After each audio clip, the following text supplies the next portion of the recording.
Agora eu chamo a senhora Carolina Mello para apresentar, para trazer o resumo dos resultados do estudo sobre o câncer de pulmão, indicando custo e mortalidade superior aos cânceres de mama e próstata. A senhora Carolina Mello, ela é doutora em Economia dos Negócios, mestre em Administração Pública, bacharel em Administração de Empresas, atuou no desenvolvimento de sistemas de monitoramento e avaliação de impacto de diversas políticas públicas e programas sociais, como pesquisadora. Atualmente é professora de Políticas Públicas e Economia no INSPER.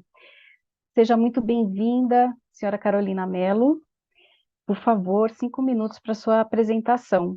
Boa tarde, pessoal. Eu acho que eu não consigo abrir meu vídeo.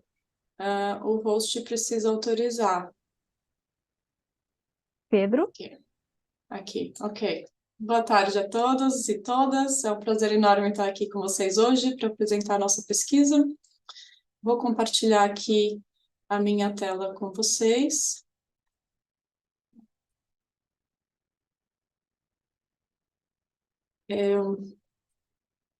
Bom, vamos lá. Eu sou uma das coordenadoras dessa pesquisa junto com a Vanessa Boarati. É uma pesquisa que a gente fez no Núcleo de Saúde e Políticas Públicas aqui do INSPER, para calcular o custo econômico do câncer de pulmão e a importância do rastreamento e diagnóstico precoce da doença, né? A primeira etapa do trabalho, então, envolveu quantificar os custos econômicos da doença no Brasil, diretos e indiretos. Foi uma análise quantitativa que a gente usou dados dos sistemas público e privado de saúde, então foi inovadora principalmente por causa disso. Os estudos anteriores calculavam apenas custos de parte do sistema, ou privado, ou público, ou um público específico, e a gente conseguiu trazer algo mais completo. A segunda etapa da pesquisa envolveu fazer uma revisão de literatura internacional para entender as barreiras para a implementação de uma política nacional de rastreamento e diagnóstico precoce do câncer de pulmão em outros países, e uma segunda parte de pesquisa qualitativa, entrevistas com especialistas para validar essas barreiras para o sistema de saúde brasileiro, né? E, por fim, uma grande sessão com esses especialistas para sistematizar propostas de soluções por meio de 6 domínios para a implementação de um sistema nacional de rastreamento e diagnóstico precoce. Esse slide talvez seja o principal de todos, então se vocês não lembrarem de nada que eu vou falar aqui, lembrem desse daqui. O câncer de pulmão, apesar de apresentar metade dos casos novos de câncer, se comparado com câncer de mama e câncer de próstata, ele mata mais do que esses dois cânceres. Quase 30 mil mortes por ano.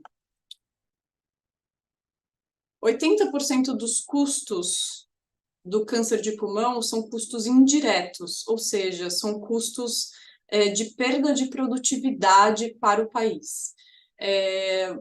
A gente quantifica o valor de 1/3 das mortes de câncer de pulmão, que são aquelas mortes que acontecem ainda em idade produtiva, pelo quanto que essas pessoas produziriam na economia, e esse valor passa de 1 bilhão.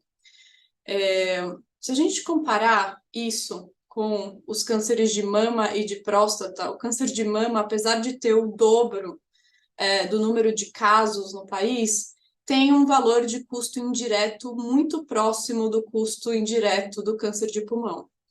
O câncer de próstata tem um valor de custo indireto mais baixinho, principalmente porque as pessoas morrem mais velhas, já não em idade produtiva.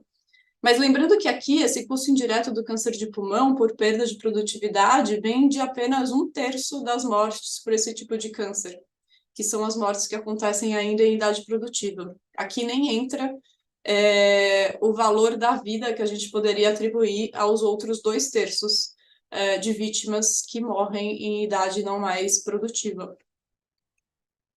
Se a gente olhar o perfil de internação desses 3 diferentes tipos de câncer, a gente nota que os pacientes com câncer de pulmão, eles têm uma maior probabilidade de morte durante a internação, eles têm uma maior probabilidade de serem internados na UTI, as diárias o número de diárias é maior, e, no entanto, o percentual de cirurgia é muito menor, o que está super alinhado com o perfil do diagnóstico tardio desse tipo de câncer, né?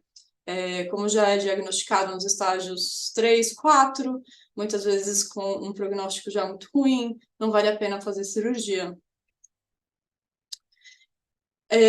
Na parte do trabalho que a gente identificou as barreiras para a implementação de um programa de rastreamento no Brasil, então primeiro consultando a literatura, depois validando com especialistas que barreiras fazem sentido a gente considerar para o sistema de saúde brasileiro, a gente dividiu essas barreiras em 4 categorias, e dentro da categoria sistema de saúde, destacam-se a capacidade do sistema, coordenação e protocolos clínicos de triagem que precisariam ser desenvolvidos para a gente implementar o rastreamento e diagnóstico precoce.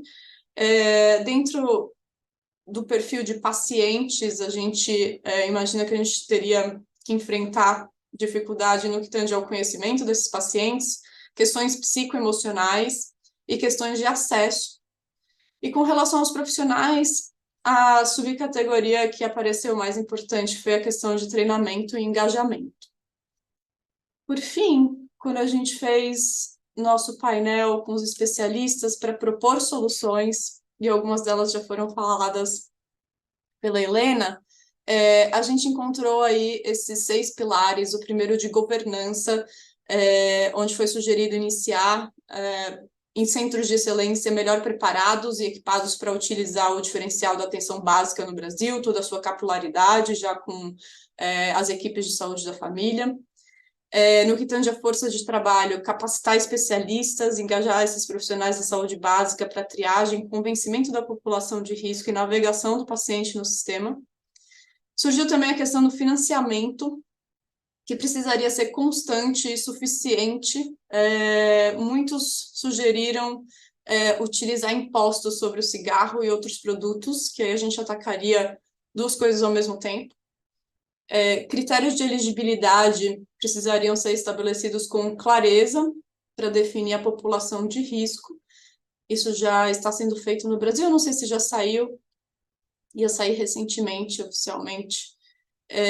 Protocolos de rastreamento, considerando toda a linha de cuidado, não apenas esse rastreamento, mas também promoção, prevenção, diagnóstico, tratamento e reabilitação do paciente. E, por fim, monitoramento e avaliação, promovendo acesso a históricos clínicos, incluindo informações sobre consultas e resultados de exames anteriores, e metas de curto, médio e longo prazo, para garantir que a gente está caminhando na direção certa. Obviamente não fiz essa pesquisa sozinha, tenho um timaço junto comigo, a Vanessa Boarati na coordenação também, e nossa equipe de assistentes de pesquisa, Felipe Bispo, que é doutorando aqui na casa, Mariana Scaff, egressa do nosso mestrado em Políticas Públicas, a Júlia e a Maria Stefani, que são alunas da graduação aqui da escola.